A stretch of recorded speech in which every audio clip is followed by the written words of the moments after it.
একদিন হঠাৎ যদি দেখো তোমার মতো দেখতে আরেকজন এই দুনিয়ায় আছে, তাহলে ভয় পাবে তাকে না নিজেকে? মুভির শেষটা চমকে দিবে তোমাকে। হ্যালো দেশবাসী, চার্লি প্রেজেন্ট একটি অসাধারণ সাইকোলজিক্যাল থ্রিলার মুভির শুরুতে আমাদেরকে অ্যাডামকে দেখানো হয়, যে টরন্টোতে থাকে। সে একজন ইতিহাসের প্রফেসর। তার জীবন খুবই বোরিং। সে নিজের জীবনে কিছু রোমাঞ্চকর করতে চায়। এ কারণে রাতে সে একটি আন্ডারগ্রাউন্ড ক্লাবে যায়, যার চাবি খুব অল্প মানুষের কাছেই থাকে। আসলে এটি একটি খুবই প্রিমিয়াম ক্লাব। আজ সে এই ক্লাবে এসেছে যেখানে ডান্স চলছিল। অ্যাডামের মেয়েদের প্রতি খুব আগ্রহ আছে এবং সে মেয়েটি ডান্স করছিল। সে তার হিলের নিচে একটি খুব বড় মাকড়সাকে পিষে দেয়, যা দেখে অ্যাডামের খুব অদ্ভুত লাগে। পরের দিন অ্যাডাম কলেজে যায়, যেখানে সে তার ইতিহাসের লেকচার দেয়। অ্যাডামের জীবনে অনেক বিষণ্ণতা আছে। সে তার দৈনন্দিন জীবনের রুটিনে ভীষণভাবে বিরক্ত হয়ে গেছে। এরপর সে তার অ্যাপার্টমেন্টে ফিরে আসে, যেখানে তার গার্লফ্রেন্ড তার জন্য অপেক্ষা করছিল। রাতে তারা দুজন ঘনিষ্ঠ হয় এবং এরপর একই সাথে ঘুমিয়ে পড়ে। এইটাই অ্যাডামের জীবনের রুটিন। প্রতিদিন কলেজে যায়, তারপর বাড়ি ফিরে আসে, বাড়ি এসে গার্লফ্রেন্ডের সাথে ঘনিষ্ঠ হয় এবং তারপর ঘুমিয়ে পড়ে। আসলে সে এই রুটিন থেকে বেরিয়ে আসতে চায়। এখন রাতে যখন সে তার গার্লফ্রেন্ডের কাছে যায়, তখন তার গার্লফ্রেন্ড তার সাথে ঘনিষ্ঠ হতে চায়, কিন্তু অ্যাডাম না করে। আসলে সে এই রুটিন থেকে বেরিয়ে আসতে চায়। সে বাইরে এসে টিভি দেখতে থাকে। কিছুক্ষণ পর সে ভেতরে যায় এবং এখন যখন সে তার গার্লফ্রেন্ডের কাছে যেতে চায়, তখন তার গার্লফ্রেন্ড তাকে না করে দেয় এবং রেগে গিয়ে সেখান থেকে চলে যায়। আর প্রতিদিনের মতো পরের দিন যখন অ্যাডাম কলেজে যায়, তখন সেখানে তার এক সহকর্মী তাকে একটি মুভি সাজেস্ট করে এবং বলে যে তোমার এই মুভিটি অবশ্যই দেখা উচিত। অ্যাডাম সেই মুভি সিডি কিনে বাড়ি যায় এবং যখন সেই মুভিটি দেখছিল, ঠিক তখনই একটি সিনে সে এক অভিনেতাকে লক্ষ্য করে, যে দেখতে হুবহু তার মতো। অ্যাডাম তাকে দেখে অবাক হয়। তার নিজের চোখে বিশ্বাস হয় না যে তার মতো দেখতে আরেকজন মানুষ এই পৃথিবীতে আছে। এরপর অ্যাডাম ঘুমিয়ে পড়ে। স্বপ্নে আবারও তার সেই মুভির সিনটি মনে পড়ে, যেখানে তার মতো দেখতে সেই অভিনেতা ছিল। অ্যাডাম আবার সেই মুভিটি দেখে এবং এখন যখন মুভিটি শেষ হয়ে যায়, তখন সে সেই অভিনেতার সম্পর্কে ইন্টারনেটে খোঁজ করে। তখন সে জানতে পারে যে এই অভিনেতার নাম অ্যান্থনি। তার সম্পর্কে খুব বেশি ডিটেলস পাওয়া যায় না, কিন্তু যে এজেন্সি অ্যান্থনিকে কাস্ট করেছিল, সেই এজেন্সির ঠিকানা সে পেয়ে যায়। এই কারণে সে সেই এজেন্সিতে যায়, যেখানে গার্ড তাকে চিনে ফেলে এবং বলে যে এই সময় অফিস বন্ধ, আপনার যদি কিছু দরকার হয় তাহলে আমাকে বলতে পারেন। অ্যাডাম কিছুই বুঝতে পারে না এবং সেখান থেকে চলে যেতে থাকে। ঠিক তখনই গার্ড তাকে থামিয়ে দেয় যে আপনার জন্য আমার কাছে একটি খাম আছে। এরপর সে সেই খামটি অ্যাডামের হাতে দিয়ে দেয়। আসলে এটি ছিল অ্যান্থনির খাম। এখন অ্যাডাম সেই খামটি নিয়ে সেখান থেকে বেরিয়ে আসে। গাড়িতে এসে অ্যাডাম খামটি খুলে, যার উপর লেখা ছিল পার্সোনাল অ্যান্ড কনফিডেন্সিয়াল। খামের উপর অ্যান্থনির নাম এবং তার বাড়ির ঠিকানাও লেখা ছিল।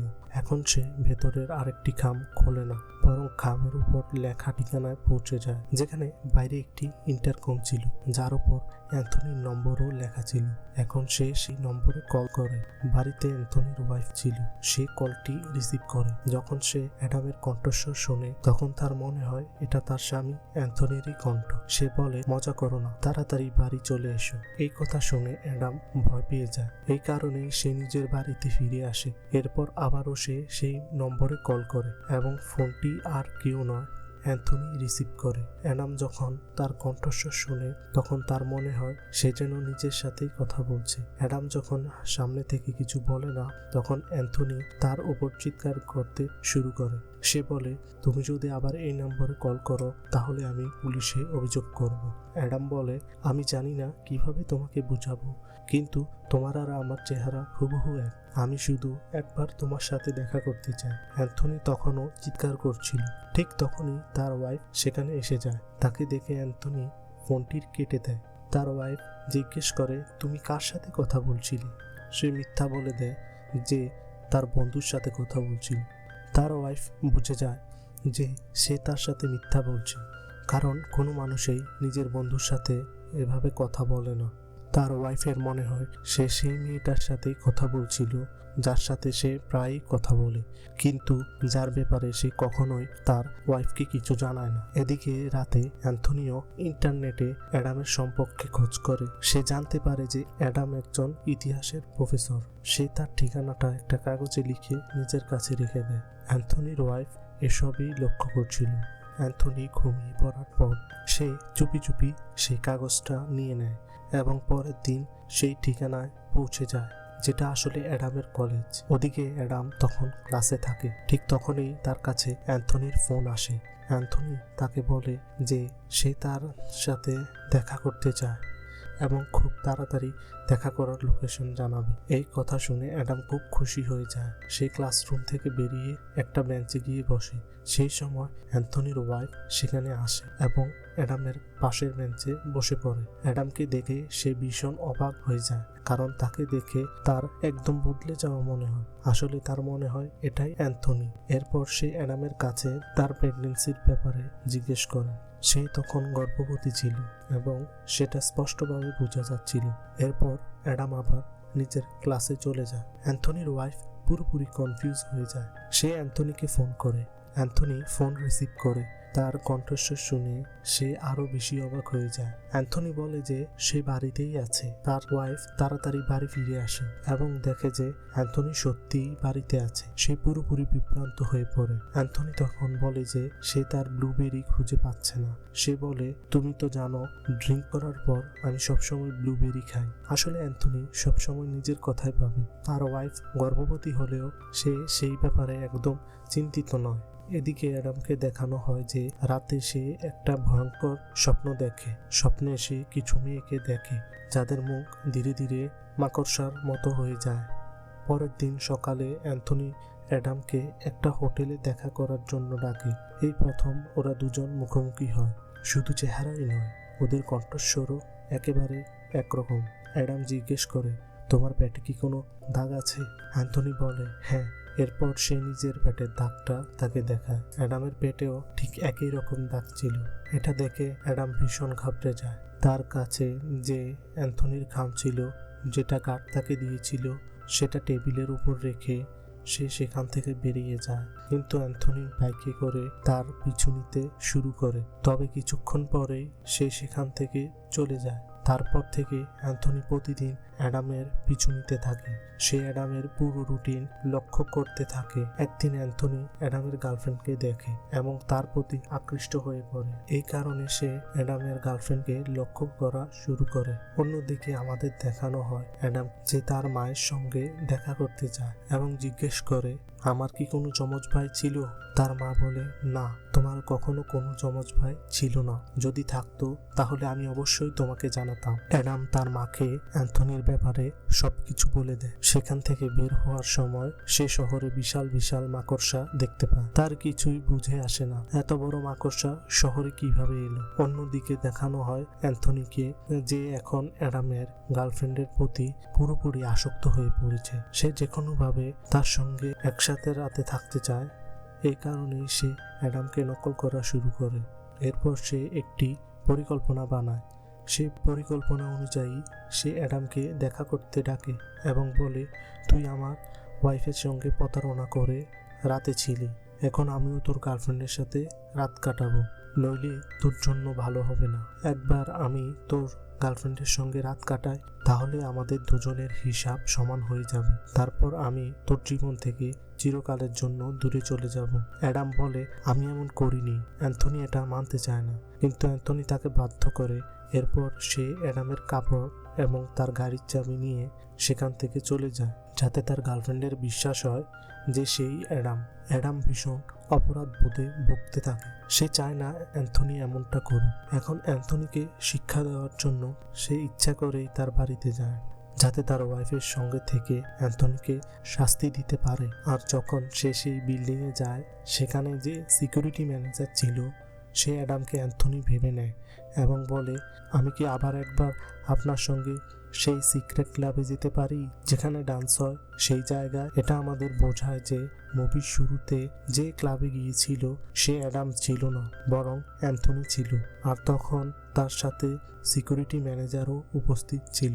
এখন তার কথার কোনো উত্তর না দিয়ে অ্যাডাম অ্যান্থনির বাড়িতে চলে যায় এবং তার কাপড় পরিধান করে সেখানে বসে থাকে। কিছুক্ষণ পর অ্যান্থনির ওয়াইফ সেখানে আসে। তখন অ্যাডাম অ্যান্থনির ভান করে তার সাথে কথা বলে, কিন্তু অ্যান্থনির ওয়াইফ বুঝতে পারে যে কিছুটা অস্বাভাবিক ঘটেছে, কারণ অ্যান্থনি সবসময় রুড ভাবে কথা বলতো। অ্যাডাম তখন তার সাথে খুবই ভদ্রভাবে কথা বলছে। অন্যদিকে আমাদের দেখানো হয় অ্যান্থনিকে। সে অ্যাডামের ভান করে তার গার্লফ্রেন্ডের সঙ্গে ঘনিষ্ঠ হওয়ার চেষ্টা করে, এবং যখন তারা ঘনিষ্ঠ হচ্ছিল তখন অ্যাডামের গার্লফ্রেন্ড তার আঙ্গুলে রিংয়ের দাগ দেখে সে বুঝে যায় যে কিছু একটা ঠিক নেই। সে বিছানা থেকে উঠে যায় এবং জিজ্ঞেস করে, তুমি কে? অ্যান্থনি মিথ্যা বলে, আমি অ্যাডাম। কিন্তু তাকে বোঝা যায় এখানে কিছু অস্বাভাবিক হচ্ছে। এই কারণে সে বলে, আমাকে আমার বাড়িতে ছেড়ে দাও। অন্যদিকে আমাদের দেখানো হয় অ্যাডামকে, যে অ্যান্থনির ভান করে তার ওয়াইফের সঙ্গে বিছানায় রয়েছে। তার ওয়াইফ তার কাছে আসতে চায়, কিন্তু অ্যাডামের মন মানে না। সে উঠে চেয়ারে বসে যায়, তার চোখে কান্নার পানি আসে। অ্যান্থনির ওয়াইফ সেখানে আসে, অ্যাডাম তার কাছে ক্ষমা চায়। এরপর অ্যান্থনির ওয়াইফ তার আরো কাছে আসে, তার কাঁধে মাথা রাখে এবং বলে, আমি চাই তুমি সবসময় আমার সাথে থাকো। অন্যদিকে আমাদের দেখানো হয় অ্যান্থনিকে, যার সঙ্গে অ্যাডামের গার্লফ্রেন্ড রয়েছে। অ্যাডামের গার্লফ্রেন্ড খুব রেগে থাকে। সে বলে, আমাকে এখানেই নামিয়ে দাও। এই কথা শুনে অ্যান্থনির রাগ আরো বাড়ে। গাড়ির গতি এতটাই বাড়িয়ে দেয় যে গাড়ি উল্টে যায় এবং দুজনের মৃত্যু ঘটে। পরের সকালে আমাদের দেখানো হয় অ্যাডামকে, যে কলেজের জন্য প্রস্তুত হচ্ছে। যখন সে কোট পরে তার মধ্যে থেকে সেই খাম যা অ্যান্থনির জন্য রয়েছে তার উপর লেখা ছিল কনফিডেন্সিয়াল। এখন সে সেই খাম খুলে দেয়, তার মধ্যে থাকে চাবি, এবং এটি সেই ক্লাবের চাবি যেখানে ডান্স হয়। সেই চাবিটি দেখে হাসে। এরপর সে অ্যান্থনির ওয়াইফের কাছে বলে, আমি যাচ্ছি, কিন্তু তার কথা কোনো উত্তর সে দেয় না। যখন সে সেই ঘরে যায় যেখানে অ্যান্থনির ওয়াইফ গিয়েছিল, সে দেখে সেখানে একটি বড় মাকড়সা আছে যা তাকে দেখে ভয় পায়, কিন্তু সে মাকড়সা দেখে একেবারে ভয় পায় না, যেন আগে থেকেই জানে এটি ঘটতে চলেছে। এখানেই মুভির আসল টুইস্ট।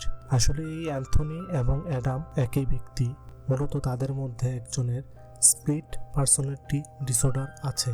আসলে অ্যাডাম আসল মানুষ, তিনি তার মনের মধ্যে একটি দ্বিতীয় পার্সোনালিটি তৈরি করেছিলেন যা ছিল অ্যান্থনি, এবং এটি তার বিপরীত। স্প্লিট পার্সোনালিটি ডিসঅর্ডার তখন হয় যখন কোনো মানুষ তার মনের মধ্যে কোনো ইচ্ছাকে আটকে রাখে, সেই ইচ্ছা পূরণ হয় না, তখন অন্য পার্সোনালিটি হয়ে সেই ইচ্ছা পূরণ করে। সে ওই জীবনটা রিয়েলিটি মনে করে। এখানে অ্যাডামের সাথেও এমন হয়। এই দুজনকে কেউ একসাথে কখনো দেখেনি, তারা সবসময় আলাদাভাবে দেখা করত।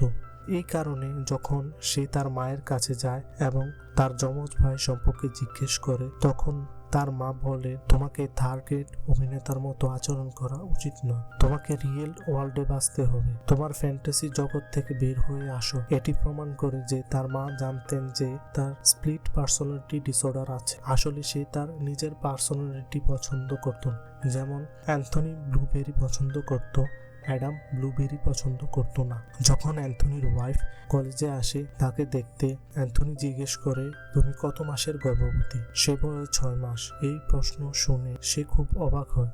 সে তার স্বামীকে কল করে, কিন্তু তার স্বামী ফোন ধরেনি, কারণ তখন অ্যাডাম সেখানে উপস্থিত। অ্যাডাম যখন তার সামনে থেকে যায় তখন সে ফোন ধরে। অ্যাডাম নিজের কাজ সে পছন্দ করত না, সে সবসময় বড় একজন অভিনেতা হতে চেয়েছিল, কিন্তু কখনো তা হতে পারেনি। এই কারণে যখন তার ভিতরে অ্যান্থনির পার্সোনালিটি আসে, সেই পার্সোনালিটিতে সেই বড় একজন অভিনেতা। গল্পের শেষে অ্যাডাম সেই এনভেলপ খুলে দেখে, আর অ্যাডামের যে গার্লফ্রেন্ডকে দেখানো হয় এটিও তার পার্সোনালিটির একটি অংশ, যাকে সে কল্পনা করত। হতে পারে এটি তার অতীতের কোনো গার্লফ্রেন্ড ছিল যাকে সে এখন কল্পনা করছে। মুভি শেষে অ্যাডাম সেই খাম খুলে দেখেন, যার মধ্যে চাবি থাকে, যা সেই একই সিক্রেট ক্লাবের চাবি যা সে মুভির শুরুতে গিয়েছিল।